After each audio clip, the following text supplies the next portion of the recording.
राष्ट्र माता, गौ माता।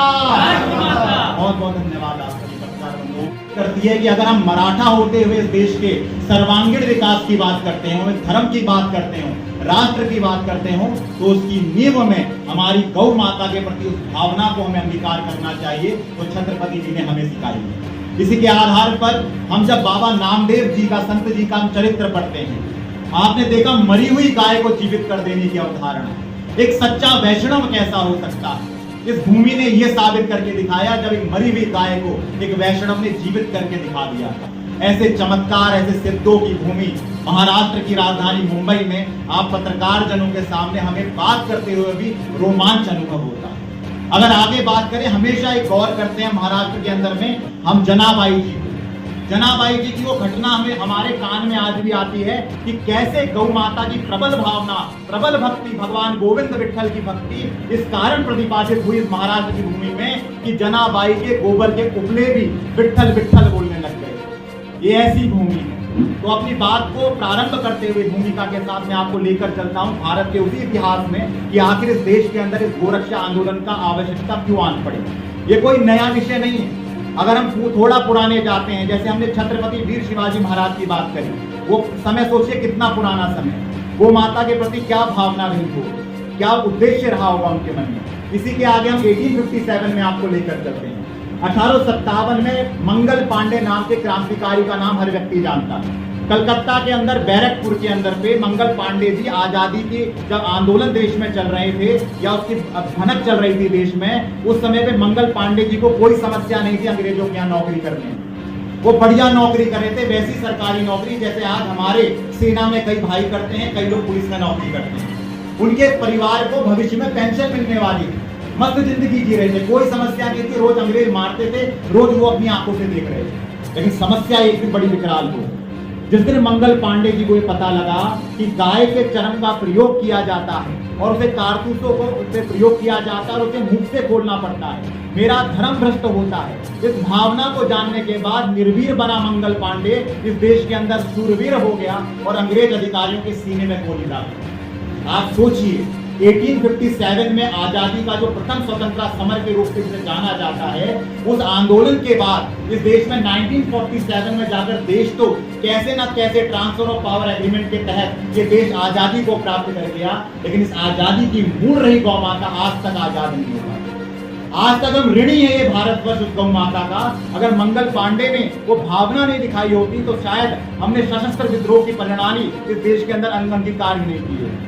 तो आज भी हम इस देश में गोहत्या के कलंक को मुक्त कराना चाहते हैं और इसी क्रम को 1966 में, जैसे हमारे आपको अखिलेश ब्रह्मचारी जी ने बताया, 1966 में 7 नवंबर को भारत की राजधानी दिल्ली में एक बहुत बड़ा गोरक्षा आंदोलन हुआ।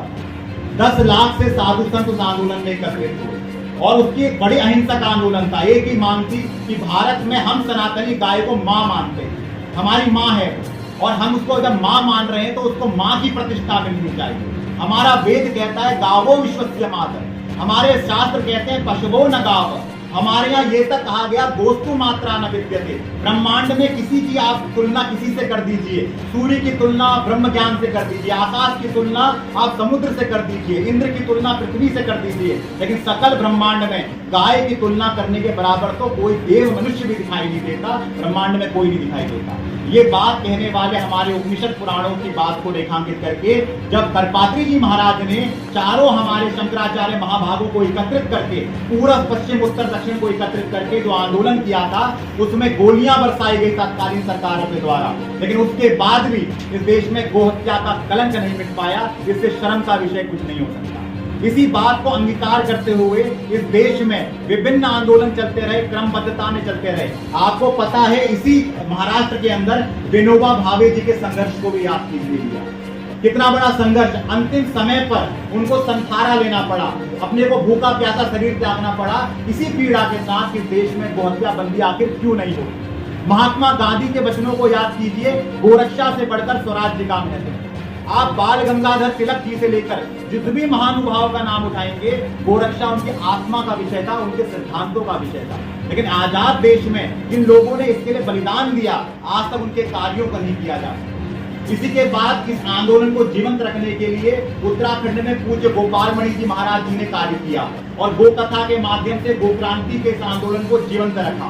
आगे चलकर चारों आमनाय पीठों का, जो जगत गुरु शंकराचार्य जी की चारों आमनाय पीठ हैं, उनके चरणों में उन्होंने आशीर्वाद प्राप्त किया, उनसे निवेदन किया और अंततो गत्वा जगत गुरु शंकराचार्य ज्योतिष पीठाधीश्वर पूज्य अभिमुक्तेश्वर आनंद जी महाराज जी ने जो चारों शंकराचार्यों का समर्थित जो अभियान था, इसके नेतृत्व को प्राप्त किया।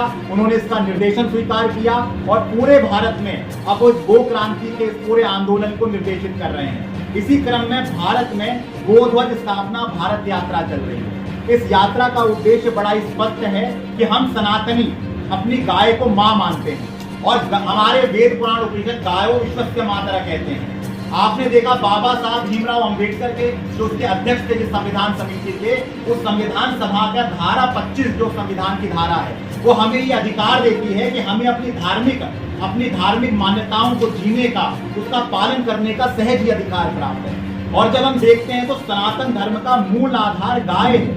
अगर गाय नहीं है तो हमारे यहाँ गोविंद नहीं है, विठ्ठल नहीं है, जिन्होंने लीला ही गोचारण की करी हो। हम भगवान विष्णु के शयन को देखते हैं तो वो क्षीर सागर में बैठे हुए हैं, दूध के सागर में भगवान विष्णु शयन किया करते हैं। हम भगवान शंकर की ओर जब देखते हैं तो उनके आगे हम नंदी को विराजित पाते हैं। तो हमारी परंपरा, और अगर आप कोई पूछे हिंदू कौन है, हिंदू की परिभाषा क्या है, तो हमारे शास्त्रों में सीधी परिभाषा है, गोषु भक्तिर भवेदस्य पुनर्जन्मनि दलातय ओंकार मूल मंत्रस्य सवै हिंदू ऋतस्मृत। जिसकी गौ माता पर प्रबल आस्था हो, जो गाय को मां मानता हो, ओंकार का जाप करता हो, पुनर्जन्म पर विश्वास करता हो, वही हिंदू है और यही हिंदू परंपरा है। ये हमारा शास्त्र कहता है। हम जिस गोत्र के नाम से जाना जाते हैं वो गोत्र हमें भान कराता है। गोत्र शब्द का अर्थ होता है गो का मतलब गाय, त्र का मतलब रक्षा। तो हमारे गोत्र का अर्थ ये निकलता है कि क्या आप गोरक्षक हैं, किम गोत्रस्य, क्या आप गोरक्षक हैं। जब हम गोरक्षक हैं तो हमसे जब कोई पंडित भी प्रश्न पूछता है तो हम उत्तर देते हैं कि हम ही गोरक्षक नहीं है।